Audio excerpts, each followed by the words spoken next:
ओम नमः शिवाय। जय श्री महाकाल। देखिए, आज का समय ऐसा है जिसमें सभी के घर में कुछ न कुछ बीमारी रहती ही है और समय के साथ वो बीमारी इतनी बड़ी बन जाती है कि खत्म होने का नाम नहीं लेती है। और आपने उसके लिए हर प्रकार से उपाय कर लिए हैं, व्रत कर लिए हैं, पर वो बीमारी खत्म नहीं हो रही है। तो ऐसे में आपको 7 काली मिर्ची और 2 चम्मच दूध का उपाय करना है। तो गुरु जी की कथा को सुनकर ही ये उपाय आपको बहुत अच्छे से समझाएंगे। उसके पहले अगर वीडियो को लाइक नहीं किया है तो लाइक कर दें, चैनल पर नए हो तो सब्सक्राइब जरूर करें। देखिए, इस उपाय में जो सबसे पहले हमें सामग्री लेनी है वो है काली मिर्ची। तो काली मिर्ची आपने देखी होगी, तो इस प्रकार की काली मिर्ची होती है। आपको 7 काली मिर्ची ले लेनी है और ये जो काली मिर्ची आप लो, ये कहीं से भी खंडित नहीं होनी चाहिए, पूरी होनी चाहिए और गोल होनी चाहिए। तो इस प्रकार से आपको काली मिर्ची ले लेनी है। और जो अगली सामग्री है वो है दूध। तो आपको दूध ले लेना है। अब दूध कौन सा लेना है? तो आपको कच्चा दूध लेना है। अब आप सोचोगे कि कच्चा दूध क्या होता है? तो जब भी आपके घर में दूध आता है और उस दूध को आप गर्म नहीं करते, मतलब कि उसको स्टोव पर या गैस पर नहीं चढ़ाते, तो उस समय वो जो दूध रहता है उसको हम कच्चा दूध बोलते हैं, जिसको हमने पकाया नहीं है। तो ऐसा दूध आपको लेना है जिसको हमने गर्म नहीं किया है। तो इस दूध से आपको ये उपाय करना है। तो कितना दूध लेना है? 1 या 2 चम्मच आपको दूध ले लेना है। इसके बाद जो अगली सामग्री है वो है लोटा। ठीक है, यहाँ पर आप ध्यान रखिएगा कि यहाँ पर जो आपको लोटा लेना है वो स्टील का लेना है। काय का लोटा लेना है? स्टील का लोटा ले लिया, उसमें आपको जल भर लेना है। अब इन सभी सामग्री को लेकर आपको पहुँचना है बेलपत्री के पेड़ के नीचे। क्या क्या सामग्री है हमारे पास? हमारे पास है दूध, कच्चा दूध, उसके बाद है काली मिर्ची, उसके बाद है एक लोटा। तो ये 3 सामग्री हमारे पास है। तो तीनों को लेकर आपको बेलपत्री के पेड़ के नीचे पहुंचना है। यहाँ पर हम आपको एक जानकारी दे दें कि ये जो बेलपत्री का पेड़ है, इसके नीचे देवों के देव महादेव और पार्वती जी का स्थान होता है। तो इसका मतलब ये कि पार्वती माता और भगवान शंकर इस पेड़ के नीचे विराजमान रहते हैं, उपस्थित रहते हैं। तो अगर आप बेलपत्री के पेड़ के नीचे जाकर उपाय करते हैं तो इससे आपकी जो भी समस्या है या आपकी जो कामना है वो जल्दी पूर्ण होती है। देखिए, इस उपाय में हमें क्या करना है। आपके पास एक लोटा है, इस लोटे में आप अपने घर से जल भर के लाए थे। ठीक है, तो ये यहाँ तक जल से भरा हुआ है। उसके बाद क्या करिएगा कि ये जो कच्चा दूध आप लाए हो उसको आपको इस लोटे के अंदर समर्पित कर देना है। उसके बाद आपको कच्चा दूध इस लोटे में समर्पित कर देना है। जो आपके पास काली मिर्ची है, जो काली मिर्ची है उसको आपको अच्छे से पीस लेना है। पीस कर उसका पाउडर बना लेना है। जब वो पाउडर के रूप में बन जाए तो उस पाउडर को उठाकर आपको उस लोटे में समर्पित कर देना हो। सिलबट्टा लीजिएगा, उस पर अच्छे से उसको घिसिएगा, पाउडर बन जाएगा। तो वो पाउडर लेकर आपको बेलपत्री के नीचे चले आना है और इस लोटे में आकर समर्पित कर देना है। अब यहाँ पर आपके पास जो लोटा है उसमें आपने दूध और काली मिर्ची का पाउडर समर्पित कर दिया है। तो इस लोटे को उठाकर आपको समर्पित करना है। कहाँ समर्पित करना है? तो बेलपत्री की पेड़ के नीचे की जो जड़ होती है वहाँ पर उसको समर्पित करना है। और कितना समर्पित करना है? तो इस लोटे में जितना भी जल है उसका आधा, आपको पूरा जल समर्पित नहीं करना है, सिर्फ आधा जल समर्पित करना है। तो इस प्रकार से आपको आधा जल बेलपत्री के पेड़ के नीचे समर्पित कर देना है।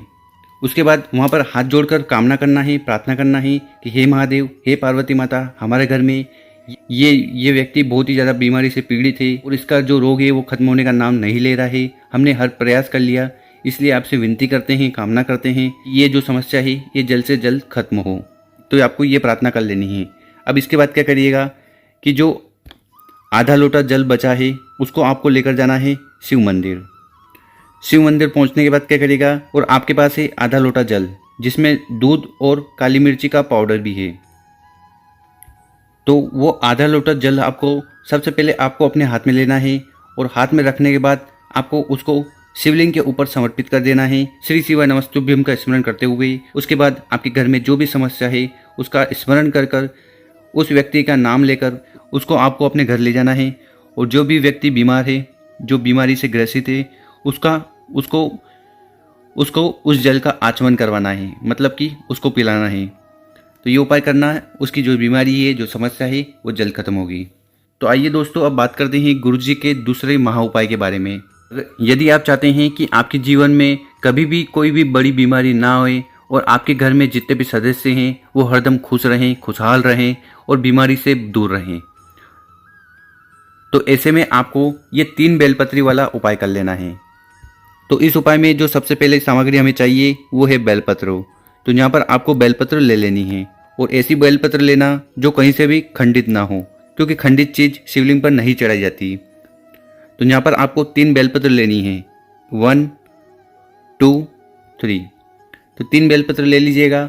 इसके बाद आपको उपाय करना है और इस उपाय के लिए जो दूसरी सामग्री हमें लेनी है वो है तांबे का लोटा। तो तांबे का लोटा आपको ले लेना है और उस लोटे में आपको अपने घर से ही जल भर लेना है। गुरुजी कहते हैं कि जब भी हम हमारे घर से जल को भरकर शिवलिंग पर समर्पित करते हैं तो इससे हमारे घर में जो भी बीमारी है, जो भी दोष है वो समाप्त होते हैं। तो जब भी शिव मंदिर जाइएगा आपको जल अपने घर से ले जाना है और घर से कहाँ, तो जो मटका होता है आपको अपने मटके से जल को भरना है और शिवलिंग पर जाकर समर्पित करना है। अब मंदिर पहुंचकर आप क्या करिएगा कि जो 2 सामग्री आप लाए हो, 1 लोटा जल, ठीक है, और 3 बेलपत्र, इनका उपाय करना है। तो सबसे पहले क्या करिएगा, आपको उत्तर दिशा में जाकर खड़े हो जाना है। इसके बाद जो आपके पास 3 बेलपत्र है उनको आपको समर्पित करना है। कहाँ समर्पित करना है वो बताते हैं। तो यहाँ पर जो पहली बेलपत्र है वो आपको समर्पित करना है माता अशोक सुंदरी वाली जगह पर। तो ये दोनों जलाधारी के बीच में जो जगह होती है, मोटी लाइन होती है, ये माता अशोक सुंदरी वाली जगह है। तो यहाँ पर आपको पहला बेलपत्र समर्पित करना है श्री शिवाय नमस्तुभ्यम का स्मरण करते हुए। इसके बाद जो दूसरा बेलपत्र आपके पास है उसको आपको समर्पित करना है माता का जो हस्तकमल होता है, जो कटी भाग होता है, जहाँ पर शिव भगवान और पार्वती जी का मिलन होता है। तो इस जगह पर आपको दूसरा बेलपत्र समर्पित करना है श्री शिवाय नमस्तुभ्यम का स्मरण करते हुए। और इसके बाद जो तीसरा और आखिरी बेलपत्र है उसको आपको समर्पित करना है शिवलिंग के ऊपर।